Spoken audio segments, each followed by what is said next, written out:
और असम के Kaziranga national park में कम होती जा रही गैंडों की संख्या ने सरकार को चिंता में डाल दिया है। एक जानकारी के मुताबिक पिछले 10 महीने के अंदर यहां 39 गैंडे कम हो गए हैं। चौंकाने वाली जानकारी ये भी सामने आई है कि यहां के गैंडों पर तस्करों की भी नजर है। काजीरंगा नेशनल पार्क, जहां रहते हैं गैंडे, लेकिन उन गैंडों पर है तस्करों की नजर।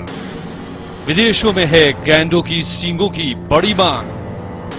गैंडे के शिकार के खिलाफ सीबीआई जांच की मांग। ब्रह्मपुत्र नदी जो हर साल असम में बाढ़ का कहर लेकर आती है और इसका असर देश के सबसे अहम राष्ट्रीय पार्क काजीरंगा पर भी पड़ता है। लेकिन चौंकाने वाली बात यह है कि पिछले 10 महीने के भीतर ही यहां के 39 गैंडे गायब हो चुके हैं। एक जानकारी के मुताबिक 11 गैंडों को तस्करों ने मार गिराया है, जबकि 28 गैंडे बाढ़ की चपेट में आकर काल के गाल में समा गए। ये गैंडे कभी सैंधव सभ्यता काल की अहम धरोहर हुआ करते थे और उन्हें पूजा भी जाता था, लेकिन आज इनकी हालत सबके सामने है। 430 वर्ग किलोमीटर क्षेत्रफल में फैला काजीरंगा नेशनल पार्क ब्रह्मपुत्र नदी के पश्चिमी किनारे पर मिकरी पर्वत की तलहटी में स्थित है और नदी में जरा सी बाढ़ आते ही पार्क में पानी तेजी से बढ़ जाता है। इस प्राकृतिक आपदा से बचने के लिए गैंडे ऊंचाई की ओर सुरक्षित स्थान की तलाश करते हैं और यहीं आकर गैंडों की शिकार होने की आशंका बढ़ जाती है। देखिए, सींगों का जहां तक मार्केट है, सबसे बड़ी मार्केट इस वक्त वियतनाम है। वियतनाम, चाइना और थाईलैंड। आज से कुछ 5-5.5 साल पहले ये एक अफवाह फैल गई थी कि राइनो के हॉर्न को मिला के अगर दवाई बनाई जाए तो कैंसर का इलाज हो जाता है। तो उससे सडनली वियतनाम में बहुत ज्यादा इसकी डिमांड हो गई है और वहां पे तो खुले तौर पे होता है। असम के काजीरंगा नेशनल पार्क में स्थानीय लोगों के साथ मिलकर तस्कर जिस तरीके से गैंडे की सींग यहां से काटते हैं और इसका प्रयोग अंतर्राष्ट्रीय बाजारों में किया जाता है। जो जानकारी मिली है उसके मुताबिक अंतर्राष्ट्रीय बाजार में इस सींग का प्रयोग परंपरागत दवाइयों को बनाने के लिए किया जाता है और चीन में इस सींग का प्रयोग बहुतायत में किया जाता है। इसके अलावा वियतनाम में भी इस सींग का प्रयोग किया जा रहा है। स्थानीय तस्कर जिस तरीके से इस सींग को दूसरे देशों में बेच रहे हैं उसको लेकर राज्य सरकार काफी मुस्तैद है और राज्य सरकार इसको लेकर के सीबीआई जांच के आदेश दिए हैं। काजीरंगा नेशनल पार्क में गैंडों की घट रही तादाद की पड़ताल के लिए सरकार ने सीबीआई जांच की सिफारिश की है और काजीरंगा नेशनल पार्क की सुरक्षा व्यवस्था बढ़ा दी गई है। लेकिन अहम सवाल यह है कि सरकार गैंडों के तस्करों के सालों पुराने नेटवर्क को महज सीबीआई जांच की सिफारिश से खत्म कर पाएगी। इस समय गुवाहाटी से आजाद मंडल के साथ दिल्ली से जितेंद्र बहादुर सिंह।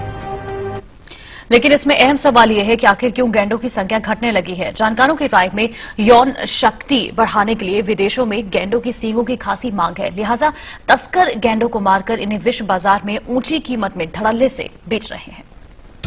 गैंडों को लगी है किसकी नजर? आखिर क्यों शिकार हो रहे हैं गैंडे? आखिर कहां भेजे जा रहे हैं गैंडे? कौन कर रहा है गैंडों का शिकार? काजीरंगा नेशनल पार्क की शान है ये गैंडे। ऊँघते अनमने जंगल की जान है ये गैंडे। लेकिन इन गैंडों पर लगी है किसकी नजर? सैंधव सभ्यता काल की इस सबसे बड़ी धरोहर के पीछे आखिर कौन पड़ा है? जानकारों की माने तो विदेशों में गैंडों की सींगों की बड़ी मांग है। अपने स्वार्थ को पूरा करने के लिए तस्कर गैंडों की सींग को दुनिया के बाजार में ऊंची कीमत में बेच रहे हैं। हॉर्न को लेकर के बहुत बड़ा अंधविश्वास है। ये अंधविश्वास किया है लोग, कुछ देश है जैसे चाइना है, वहां जो चाइनीज का ट्रेडिशनल मेडिसिन है, जैसे हमारा आयुर्वेदिक है ट्रेडिशनल मेडिसिन, चाइना का भी ऐसा ट्रेडिशनल मेडिसिन है, वहां राइनो हॉर्न का पाउडर मिक्स करते हैं। आखिर क्यों है विदेशों में गैंडों की सींग की इतनी मांग? जानकारों ने इस बारे में एक चौंकाने वाला खुलासा किया है। उनकी माने तो विदेशों में गैंडों की सींगों का उपयोग सेक्स पावर बढ़ाने के लिए किया जाता है। लोग समझते हैं कि इसमें सेक्स टॉनिक, इसमें ताकत ज्यादा है। वजह उसकी ये है कि ये एक सेक्सुअल सिग्नेचर्स पर डिपेंड करता है, माने उसके प्रिंसिपल पर डिपेंड करता है। हालांकि जानकार बताते हैं कि सेक्स पावर बढ़ाने के मामले में गैंडों की सींगों के उपयोग की बात महज एक मनोवैज्ञानिक धारणा है। ईस्टर्न कंट्रीज में ज्यादा प्रचलित है कि भाई ये गैंडे के सींग के अंदर सेक्स की बहुत भरपूर ताकत है। लेकिन जहां तक मेरा ख्याल है उसमें कोई दम नहीं है, उसमें कोई ऐसी चीज नहीं है जिससे आदमी की ताकत बढ़े। जाहिर है इस अज्ञानता के चलते कुछ लोग बेजुबान और जंगल की शान गैंडों की बड़ी बेरहमी से जान ले रहे हैं। इस समय गुवाहाटी से आजाद मंडल के साथ दिल्ली से जितेंद्र बहादुर सिंह। लेकिन कांजीरंगा नेशनल पार्क की शान कहे जाने वाले इन गैंडों को बचाने के लिए अब चारों तरफ से आवाजें भी उठने लगी हैं। गैर सरकारी संगठन गैंडों की सुरक्षा के लिए सरकार पर अब दबाव बनाने लगे हैं। आखिर कैसे रुकेगा गैंडों का शिकार? क्या सरकार रोक पाएगी गैंडों की तस्करी? सवाल ये अहम है।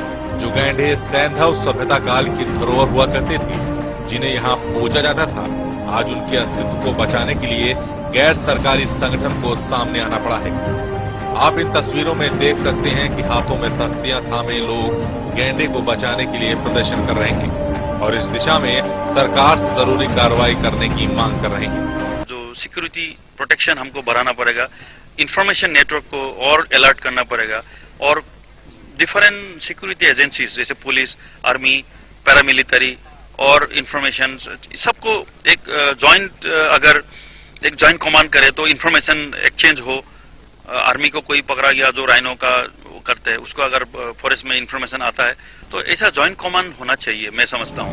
हालांकि सरकार ने गैंडों की तस्करी पर लगाम लगाने के लिए काजीरंगा नेशनल पार्क की सुरक्षा को लेकर वन विभाग को विशेष तौर पर सक्रिय रहने का निर्देश दिया है और जवानों को तैनात करने का आदेश दिया है।